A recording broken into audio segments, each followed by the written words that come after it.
isn't that something? And so then there's a corollary there, which is, all right, you could still say, and they're kind of pushing in this direction in Scandinavia, boys and girls are different. Men and women are different. It looks biological. But because people are malleable, you could push the sociocultural structure harder and harder to minimize the biological differences. Okay, well, first of all, maybe and maybe not. Maybe you'd get a rebound and they'd get even, like, the kids would rebel. That could easily happen. But let's say, okay, you could. The problem with that is that if you cede that much power to the state, like, you're basically giving the state the right to socialize your kids. Right. It's like, you really?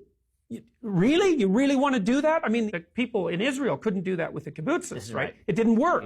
So people aren't going to give up their children to the state, and thank God for that. Well, I mean, this is one of the big questions that we were discussing earlier, is that we were talking about, the polarization in politics between right and left. And obviously, you're a psychologist, you're a philosopher, but you've been dragged almost kicking and screaming into this political sphere because everything has been so politicized. And so when you cite social science statistics, and they're scientifically based, you're called a racist, you're called a sexist, you're called a homophobe, and called Milo Yiannopoulos. Exactly. So why is it that why do you think it is that so many folks on the left who purport to be all about reason and science and objective fact are so willing to throw those out the window the minute that it becomes politically inconvenient for them? Well, because imagine that the cognitive system, so an interpretation of the world, has levels. They're axiomatic levels. Some fundamental presuppositions are more fundamental than others.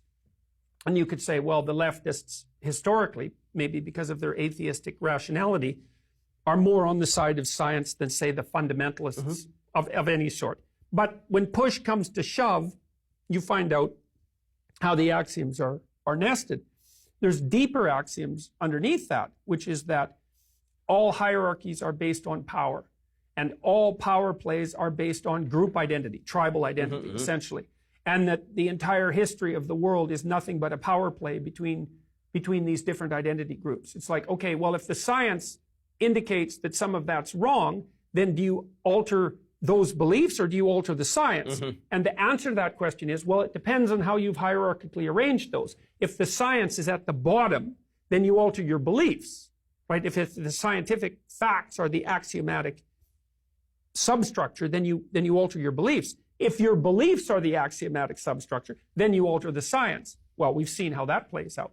And one of the things I've tried to do, so to speak, is to diagnose the axiomatic structure.